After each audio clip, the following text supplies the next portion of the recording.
pourrait être pris de façon plus sérieuse. Et la question qui se pose aujourd'hui, c'est que la plupart des gens, et vous le noterez quand vous entendez la plupart des intervenants, qui parlent au nom des musulmans, sont des gens qui très souvent ne sont pas nés en France, très souvent ne maîtrisent pas vraiment le français ou avec un accent à couper au couteau, et qui très souvent ne sont pas du tout ancrés dans la réalité économique, socio-économique des Français musulmans. Je parle de Français musulmans parce qu'ils sont nés français de fait. Et donc ces questions de réforme doivent être conduites, mais de façon démocratique. Aujourd'hui, M. Sarkozy avait décrété, c'est un décret, hein, c'est pas du tout une élection qui a été faite, a décrété qu'il ferait le CSM pour contrôler ces communautés. Il a cru qu'en ayant quelques élites, il aurait la masse. Il n'a pas eu la masse. Aujourd'hui, ce CCM n'est intéressant que pour une seule chose. Je vais paraphraser De Gaulle qui parlait du machin avec l'ONU.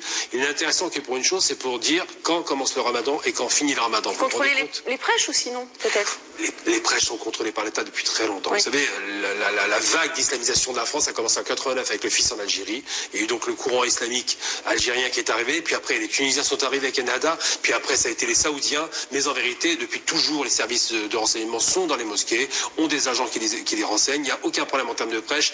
Il est très rare que quelqu'un dérape. Et en général, quand il dérape, c'est soit parce qu'il n'a pas su ce qu'il disait de façon très claire, soit parce qu'il s'est laissé aller. Mais en vérité, c'est plus un danger, la question des prêches. La vraie question qui se pose aujourd'hui, c'est les dérives en termes de sectaires, parce qu'il y a un mouvement sectaire qui existe, où on entend toutes sortes de dérives qui rappellent un peu le catholicisme de l'époque d'ailleurs. Et ce mouvement-là doit être contrôlé, doit être éduqué, parce que c'est une question d'éducation, pour qu'on sorte de cette mauvaise plaisanterie. Mais en vérité, le Français musulman respecte les règles de la laïcité, c'est évident.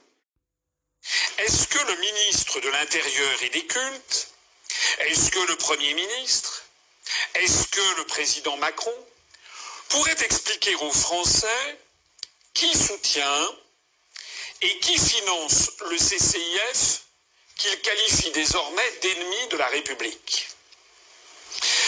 Si j'ai bien lu la presse, et notamment le Figaro, j'ai appris que le CCIF a été bénéficiaire en 2012 d'une subvention de 35 000 € de l'Open Society de Georges